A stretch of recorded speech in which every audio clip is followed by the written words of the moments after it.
Another night, another Michigan victory. We're live on YouTube to talk about it, and we've got a former Wolverine with us, and Robbie Reid. Robbie, what's going on? Great to see you. Thanks for joining us after another strong Michigan performance. Absolutely, Brian. Great to be here. I mean, it's nice when we sign up for these things. It was in September, hoping but not expecting to be 17-1 at this point in the season. So, a great time to join you. I'm really excited to be here. So let me ask you that. When you were looking at this roster and seeing what Dusty was building off of last year, how have your expectations shown themselves to be true? And what are some areas where you're like, gosh, I mean, I'm bleeding maize and blue. I'm excited, but I never expected this. Yeah, I think it's a great question. My mind immediately goes to the depth and the versatility of Dusty May's coaching ability, which extends obviously to his staff, and that's a testament to obviously his coaching ability, but also the culture that he's built there. Because to be able to go out in the transfer portal and through recruiting and get high impact players that are freshmen, right, like Elliot Cadeau, and obviously the transfer guys that we got, it's an incredible testament to his skill and ability to build back up the great season that he had last year and to build on that. So I had high expectations, and fingers crossed. To this point, he's already exceeded them, and just really excited about the rest of the season. And also I think the fact that we've been so balanced and so dominant, and I'm sure we'll get into it, and have been able to win in so many different ways. Just it lends itself to that confidence that we're going to be where we want to be at the end of the season. So let's talk about the game itself. Definitely want to get into kind of the broad strokes, but as you watch this game, what impressed you most about Michigan's performance in a wire-to-wire win over Indiana? So I sort of hinted at it. I wrote down four things that I thought were the key to the game for me. And Michigan accomplished three of those four things. So I had rim scoring, a rebound margin, holding Indiana's three-point shooting down, and then our turnovers in half court. And I would say we accomplished those first three with flying colors. Our turnovers were obviously a problem. We had 9 in the first half, which is why we only had an 11-point lead at half when it felt like we were up by 25. So again, it speaks to our depth and our balance. The fact that we could hit three of those four things, and I think still be as dominant as we were. What impressed me the most was right at the outset. I think a couple things happened. I think like a lot of fans, I was nervous after a long West Coast road swing, how our energy was going to be. There's a tendency, obviously, to relax when you get back at home and to come out a little flat. We absolutely had high energy. Kudos to Elliot Cadeau for setting that pace. But I also thought, it showed, again, the first piece of success that I had was our rim scoring. And we came out both in the first half and the second half with a disciplined approach. We went right inside Tamara and set the tone that we were going to pound it inside and make them guard us. And in the first half, DeVries got those first 2 quick fouls, went to the bench, and then so we were dominant inside with the rebounding. Mara set the tone, and then with Cadeau's energy both defensively, finishing at the rim and a couple threes, I thought that it just gave us those 2 sparks that we needed. No doubt. We encourage those who are watching live to send us comments. We say hello to Daniel. We'll take your questions. We'll share some of the best comments from the live chat here. We've got Kyle Church, Michigan assistant, key part of the scout on this one, stopping by in about 10 minutes to share his perspective. You touched on a few things I want to follow up on. First being Elliot Cadeau. As somebody who had 438 career collegiate assists as you did, 214 here at the fine University of Michigan. What stands out about his ability? Because today he was more scorer than he was distributor, but he can do both, and he, I think, really does a good job of letting the game come to him. But when you watch him, how would you describe his effectiveness as a point guard? Just incredibly mature for a freshman to be as smart as he is just incredible to watch, because as a point guard, especially, we always talk about change of pace and change of direction. And what impresses me of the many things is he uses all 5 gears, right? And you'll see him when he turns the corner off of a high pick, he cuts his dribble down, keeps his head up, and sometimes will just stay in that slow mode until he finds something, and then will burst right to the rim and finish as effectively as he does. Or, he's looking to pass and will hit guys. And if it's not there, he's not trying to force it. And he doesn't he lets the game come to him, and doesn't try to force the action unnecessarily.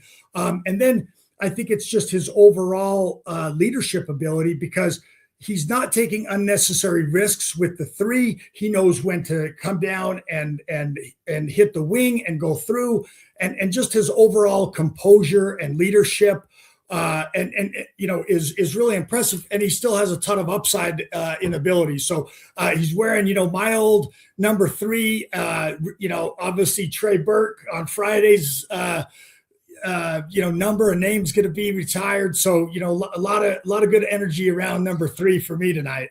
I love that. I didn't put 2 and 2 together, but yeah, you're right. And obviously Friday, highly anticipated. Can't wait to see Trey and see the Ohio-born Wolverine getting a chance to have his number honored when the Wolverines face the Buckeyes. That's awesome.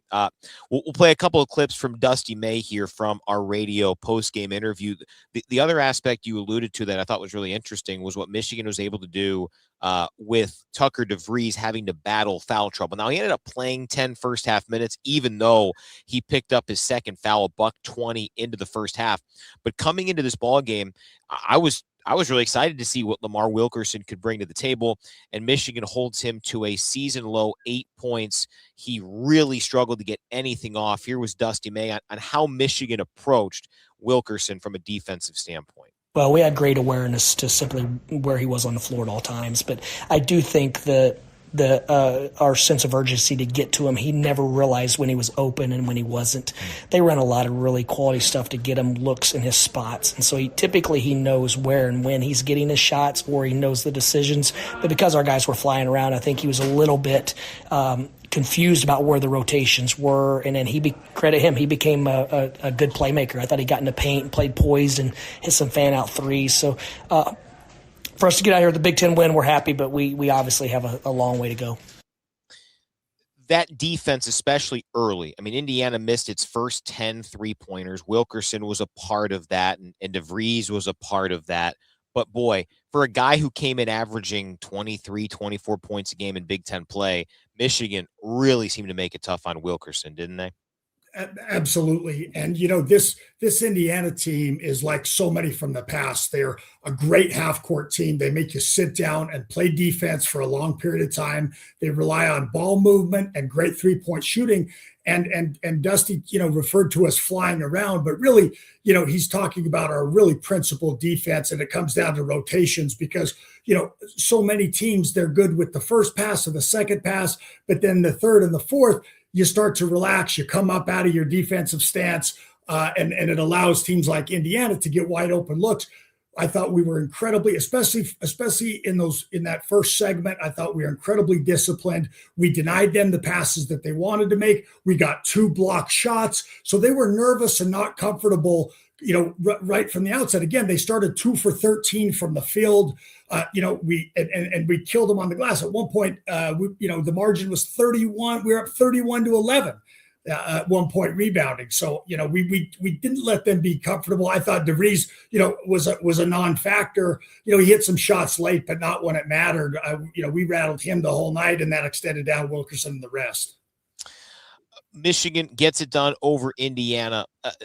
Offensively, you mentioned the balance, and it's remarkable to watch this team. If it weren't for some of those very, very late game free throws for Elliot Cadeau, Michigan would have probably had 4 guys in double figures between 10 and 15 points. And then you've got Burnett, 9, Morez Johnson Jr., 9, 7 for Will Tschetter.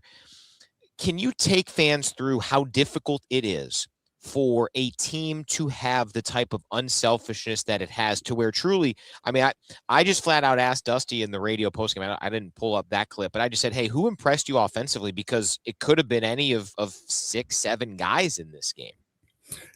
Yeah, absolutely. It's difficult to explain and articulate how tough that is to be both disciplined as a coach, but also his player empowerment and enablement is next level, which speaks to our ability to go score 100 points and to be, to average 93 points a game, to be top 5 in scoring is a reflection of his ability to empower guys to go and be aggressive offensively. And, he calls them his mastery shots. If you're confident in your ability even outside of the offense and what we're trying to do, he allows you to do that, right? That is the ultimate form of coach enablement and empowerment. And it matters from an offensive standpoint, which is why, you mentioned earlier, we have 8 guys that are averaging between 8 and 14 points a game. And what that does is it has an effect on the whole team when you think, look, you could matter tonight. You get guys like Will Tschetter who come in and hit those key threes that matter in key moments. He's ready to go. He knows his number is going to be called. And so, again, it comes full circle to that culture that he's building. And he knows that it's a long season, and he always starts with the end in mind, and he creates that vision. We know where we want to be in March. And so that requires that depth. And so everybody knows they have to chip in and be ready to be involved. And this was another night of that. Yacine Lendor, he's been kind of going through that injury aspect with the calf issue. I thought he certainly showed some positive signs of getting closer and closer to 100%. Here was Coach May's thoughts on what he saw from Yax. Yeah, I thought he was moving well. I thought early, like you said, the first 8 minutes I thought was probably his best defensive performance of the year. And hopefully that's a good sign going forward. We just need it for a little bit longer. But he's so capable of playing in the post, playing on the perimeter, switching, and being disruptive as well. What'd you see from Yacine Lendor here tonight? Because, boy, I mean, the big time highlight jam, that's incredible. That's the high athleticism, but he does a lot, and it still feels like he's scratching the surface. It's so true. You expect so much from him, or I expect so much from him that he gets a little underappreciated because, to Dusty's point, what he showed coming back and not 100% was still incredibly athletic. And he showed flashes of that dominance and that confidence that we're going to need as, arguably, one of our best players that we look to for leadership and that we're going to need in key moments and key stretches. And I thought I thought he showed the brilliance in key moments and the flashes that we're going to need the rest of the way. It's just a fun product, isn't it? I mean, it's a fun team to watch, and yeah, there's going to be some ebbs and flows to it all, but this felt like some of the games we saw for stretches in November, early December, where people were wondering, gosh, can this team, be an all-timer team, still have the potential? It just kind of Big Ten play. I mean, last I checked 5-10 minutes ago, Michigan State was losing at Oregon. Michigan saw how difficult it was to go to Eugene and try to get a win at the end of a road trip. But for this team to have these types of games here and there in Big Ten play, it's really hard to have a wire-to-wire win in league play. Yeah, it absolutely is. And, one of Dusty's main principles is that continuous learning. I mean, he embodies the Michigan brand, and personally, he's always reading and gaining knowledge about basketball and about life.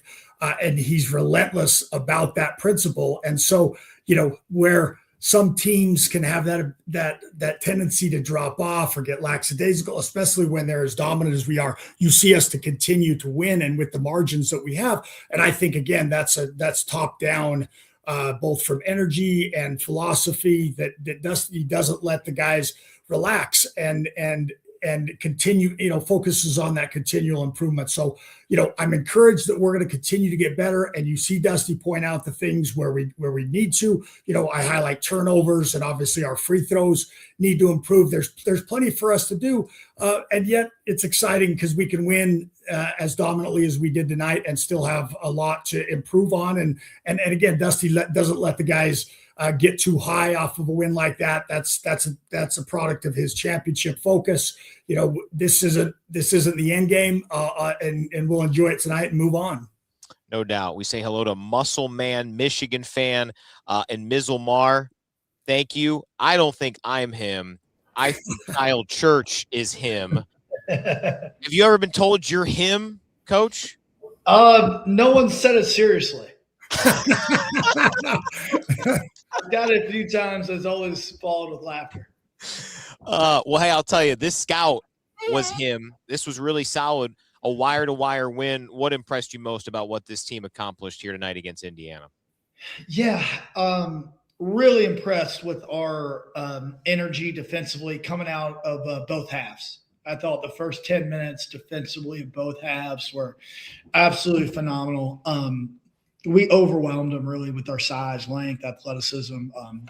They're a phenomenal three-point shooting team, and during those first 10-minute stretches of each half, we were awesome, and we kept them from getting comfortable, kept them from running their stuff. Unfortunately, both halves we let up a little bit in the latter half of each half, but it was a really good performance. Robbie, you got any questions for Coach Church? Yeah. Hey, Coach, how you doing? Congrats on the win tonight. Looking forward, got 4 out of 5 home games coming up. What sticks out to you in terms of preparation? Yeah. Before we look forward, let's look back. This was our 3rd game in 7 days, and we traveled across the country and back all within the last 7 days. So to play 3 really good teams, have 3 double-digit victories in 7 days is pretty incredible. I think, not to make excuses, but I do think that had something to do with how hard we were playing and not being able to sustain it. So credit to our guys to coming out with the focus, the energy that this game was going to require to win. As far as going forward, we obviously have Ohio State here in a couple of days, another quick turn, another 2-day prep. They're right. They're playing really good basketball, really good team. They have one of the best point guards in the country, and they can really fill it up with a couple of shooters. So we're going to have to build on this, be even better on Friday, and then obviously Nebraska and Michigan State to round out the month. And we got our hands full. So yeah, back to tonight, we Brian and I touched on a couple of the areas for improvement. One being just our turnovers. Not a new theme. What are your thoughts around that? And also, making free throws and maybe the free throws, to your point, your legs are a little tired after all the travels, right? End of the game, you don't quite have, the same muscle memory. So you're short on a few of those.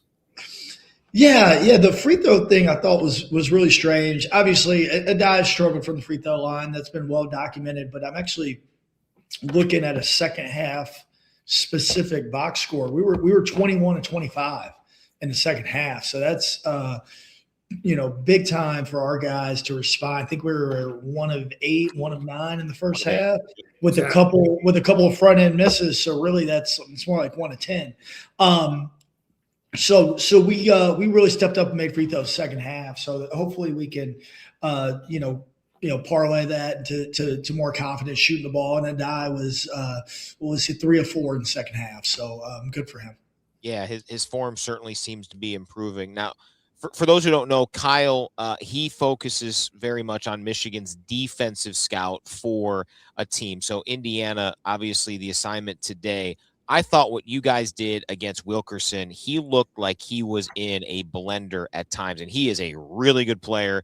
You talked about it going into this game. He might be the best shooter that Michigan has seen, and you limit him to a season low 8 points, took him 10 shots. How would you describe the goals that you had and set going into this game and how well your team executed against Wilkerson? Wow. I didn't even realize that was his season low. That's cool, man. That's and no threes, 0 for 5 from 3. When Yaxel blocks one before you can even let it leave your hand, I think that kind of makes you trigger shy for the rest of the game. Our focus was right where it needed to be those first 10 minutes of each half, and we were phenomenal. And a little bit of let up as the halves went on, like we talked about, but our focus on 3 was really good. I think we might have overhelped them once or twice. I would guess of his 5 threes, maybe one of them was actually a really good look. So really good job on our guys for that. Paying attention to the scouting report, understanding the importance of if we can limit him, then it would be tough for them to garner enough points to beat us. And I think that's what happened. Coach, we talked about Yaxel and how much we expect from him and how good he was at stretches tonight. What did you see? Relative to expectations. And kind of health wise, where would you put him at? Yeah, I think this is kind of typical Yaxel, where everybody's like, oh, he had a good solid game, and then you go and look, he's got 15 points, 7 rebounds, 4 assists, no turnovers, 3 steals, 2 blocks. I mean, he's incredible. He's incredible. I still think I'm glad he made that second half 3. He's been searching a little bit for confidence. I thought he had a couple finishes around the rim that he normally would make that kind of crawled out on him. So, we got to get his mojo back as far as scoring the ball goes, but some of the stuff he did defensively was special. The 4 assists, no turnovers for a 6'9" forward is pretty special too. So he's the baseline for him is so high, even when he's not shooting the ball well or making mistakes, he's bringing so much he just contributes in every aspect of the game. He's the most versatile player I've ever been around. So he's going to continue to have that high baseline. Once he gets the confidence back, finishing and shooting, the sky's the limit, as we've all seen. Well, and lastly, my last question, Brian, is we also touched on with Elliot Cadeau, how much of his maturity, even as a freshman, right, it has an effect on the rest of the team and his ability thus far to be, such a great leader and to be so impactful in his first season. Just your thoughts about, First year here for Cadeau. Yeah, first year here. I mean, yeah, junior overall, first year here. Elliot's leadership's been awesome. It's been really good. I mean, when we recruited him, we knew about his speed. We knew about his toughness. We knew about his passing ability. We thought he was a good shooter, even though, I know he kind of had a bad rap there for a while. We thought he just needed the confidence and the reps. And now I think he leads us in 3-pointers made, if I'm not mistaken.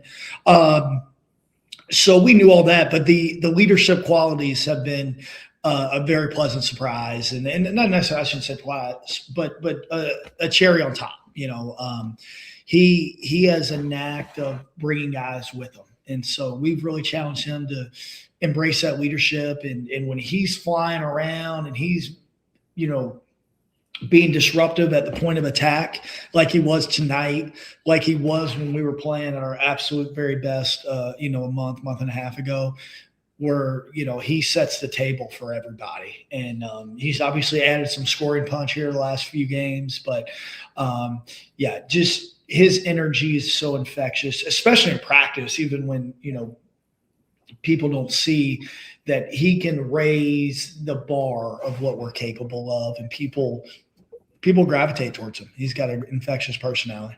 Yeah, Elliot leads the team with 33s. He's done it at a 41% clip. He was 34 last year at North Carolina. And Yacine Lendor is 4th on the team with 26. That's the balance. The leader has 30. The 4th most frequent 3-point hitter is 26. 2 more before we let you go, Kyle. I don't mean to say this in a way, but Will Tschetter is the 9th player in terms of minutes on this team, right? 9th. I think he's the best 9th man I've ever seen in college basketball. And it seems like he's really finding a role. Dusty told us over the road trip, hey, I don't know if anyone's had to sacrifice more for the good of the team than Will. And yet it just seems like over the last 3-4 games, he has had his fingerprints on 1 or 2 stretches in a game that have been so important to this. How have you seen him in those minimal minutes compared to what he could get in some other spots, still be able to have the impact he's had?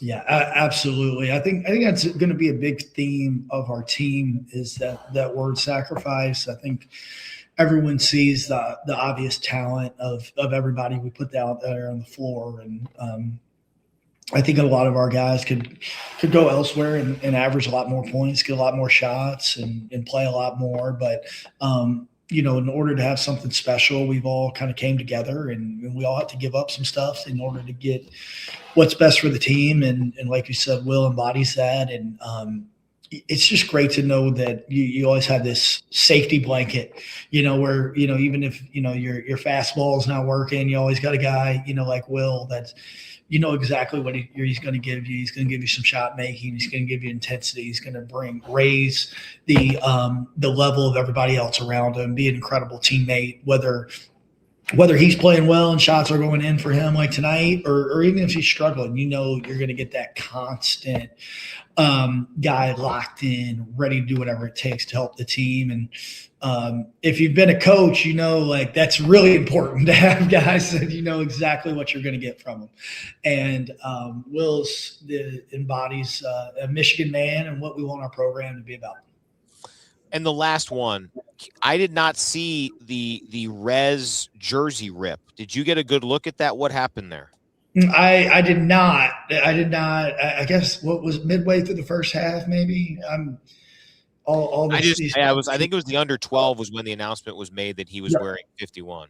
Yep. So midway through the first half, I just saw him with half his jersey hanging off, and I remember thinking, man, he just didn't get a foul. He's just like, it sure looks like a foul. I was hoping it was like a Hulk Hogan moment. Maybe they called a foul on him and he just said, that's enough. I didn't see what happened, but I was like, surely it was a foul. He didn't do it to himself. You saw him do that. He was like, you went up to the ref and it was like, you see this? I have visual evidence. Exactly. He was very unpleased with the referee. And I've been in the referee's shoes in practice when he's unpleased with me. Best referee in the Big Ten is Kyle Church. I'll tell you. That's not a place you want to be on Red's bad side. So I actually felt worse for the referee, but no. I thought when he had the 51, that was kind of cool. I was like, that was great. That's kind of him, just tough. 51. I liked it. I thought it was more fitting. Maybe he stays. Exactly. That's right. Just give that old one to Bob Bland and I saw Bob after the game, our equipment guy. For those who don't know, I said, you did a hell of a job having that jersey ready. I told him, the Florida guys left a couple of jerseys back on their last road trip. So, University of Florida. Yeah, a couple of their main guys had to wear some random jerseys, but make sure everybody's locked in the program. Terry on the radio broadcast said that he expected Bob to have Rez's 21 jersey ready by the second half. I thought that was some high expectations, but that's a lot of faith for Terry. Yeah, well, it'll be ready to go by Friday, I'm sure. Love it. Kyle, appreciate you hopping on, man, and always thankful for your insight. Good luck with the preparations for the Buckeyes coming up on Friday. Perfect. Thanks, guys. Have a good night. You too. There is Kyle Church here joining us. Always great to have him on. Hoping to have – I think we've hit every assistant except for Drew Williamson, who is the planned guest for Friday. Well, he is on that scout for Ohio State. Robbie, we'll talk about a little bit of your career. I want to start with Ohio State. I enjoyed this comment from Will Tschetter. I asked him about. He knows the rivalry. Here's what he had to say about prepping for the Buckeyes. No, yeah, this rivalry, this and the dudes up north, it means everything. And, we got to protect home against them here. So, excited for them to come into this building in front of a great crowd on a weekend game. How would you describe Michigan, Ohio State? I know basketball, the Michigan State rivalry, I think, has that number one feel, but Ohio State's not too far down. No, definitely not. And again, it speaks to the quality of the Michigan program that, we arguably have two or more rivals where, most teams are lucky to have one, but it's, for me, it's fun because it matters just a little bit more. So the preparation is there. Fans are more excited. The lead up is more interesting. And, with where the Big Ten is at so competitively, right? 5 teams with either undefeated or with, or tied for second with one loss. Every game is important. As we already mentioned, we start a 4 out of 5 home game stretch before a brutal end of February. So it's a must-win game. It's a rivalry game. My little brother went to Ohio State Law School. So, for me, it always means, it determines whether or not I get a few extra text memes about Ohio State. Fortunately, we've taken care of business the last several years on the basketball court. So he hasn't had much room to speak. But, for me, I definitely got more excited to play them. And I hope I played well. I know that I did a couple times at home. So just really excited for the game. No doubt. We also got a great comment here. Hey, Robbie, I remember that 112-64 Michigan win over Indiana in 1998. It was one of Bobby Knight's worst losses, one of his last seasons. And looking back, that was the second meeting of the year. Indiana got you guys pretty good in the first meeting. To flip the script that much, what do you remember about that game and playing the Hoosiers? Obviously, such a proud program and obviously a pretty unique head coach who probably was willing to show some frustration in that game, I would assume. No doubt. Yeah, it's a great question. It's a great memory. We went and underperformed in Assembly Hall. And so, we had a little extra chip on our shoulder. We had a great team. That was my first year, my junior year at Michigan, 97, 98. And, what I remember about that game is we were just so dominant. It was one of those, like you've seen this Michigan team earlier in the year where everything was just clicking. And we had, our inside game was working with, Rob Traylor, rest in peace, Maceo Baston. And then, the outside, we had, Lewis Bullock, who's one of our alumni leaders, one of the 3 best shooters I've ever played with. Travis Conlon, a Michigan legend, shout out St. Clair, and myself. I remember making, some shots, and Indiana, and Bob Knight obviously was always a big deal to me growing up, son of a coach myself. So, I wanted to perform well. It was a big televised game. Bob Knight's 27th year, I believe it was, and still to this day, his worst Big Ten loss in history. So it was pretty special. It definitely ranks high amongst, the many special wins that I've had. And then I will say, that was my junior year. My senior year, we played the toughest schedule in the country. I think 18 of our 30 games were against ranked opponents. We went down to Assembly Hall, and they were ranked 13 at the time and got a big victory over them. Again, Sunday afternoon on CBS. It was a special Assembly Hall memory. And I will say, for both those games, Dusty May was sitting on the bench. Unfortunately, it was Indiana's bench at the time. Obviously, everyone knows he's a student manager there. But my junior and senior year at Michigan, Dusty May was one of the managers. So I like to take some partial credit for his success now. By watching me back then, he was able to implement, some of my special skill set for the guys today. I'll have to ask Dusty if he saw some Robbie Reid and Elliot Cadeau when he was doing his scouting. That's I'm telling you, it might be. Hey, it may begin and end at the jersey number, but I'll take I'll take what I can get. That would have been the 112-64 game would have been Dusty's sophomore year. So I don't know if he was traveling then. I know juniors and seniors tend to be the ones who travel, but I mean, I'll have to ask him because he was obviously getting very involved very early.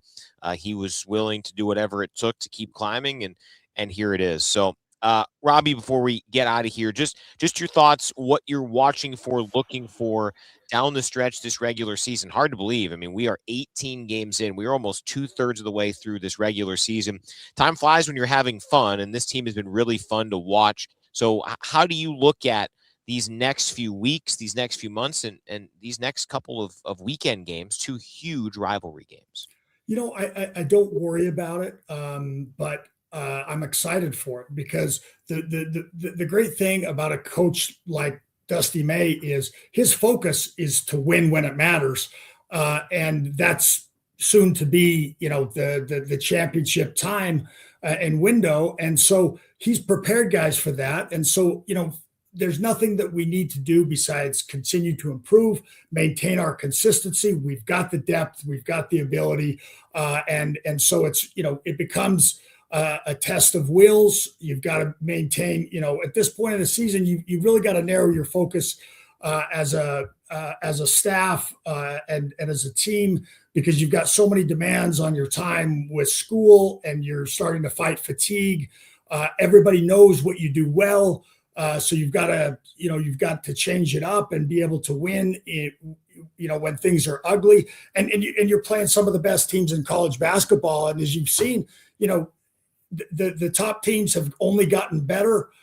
So coaching and execution become even more important. And I love that we've got, great answers in both those areas. So just really excited and confident that we're going to continue to perform. No doubt. Well, thanks to all those who are watching in. My guy Mizzle Mar, hey, I'm in. Get me your email address somehow, and we'll figure something out. I'll come on your show. That'd be happy to do it. Robbie, thanks for coming on our show, and thanks for chatting with me and Coach Church and some of the fans. Can't wait to watch the rest of the season, and excited to hear some more perspective from you down the road, I hope. Thanks, Brian. Really appreciate all you do for the program. Lastly, just a quick shout out to Josh Stoller, Lewis Bullock, Mark Hughes, and Alan Schrager. They run our alumni program. They're doing an amazing job.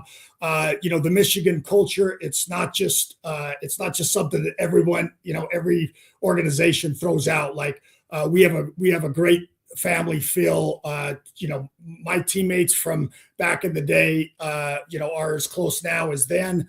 And so it's really special, and just wanted to make sure and thank those guys.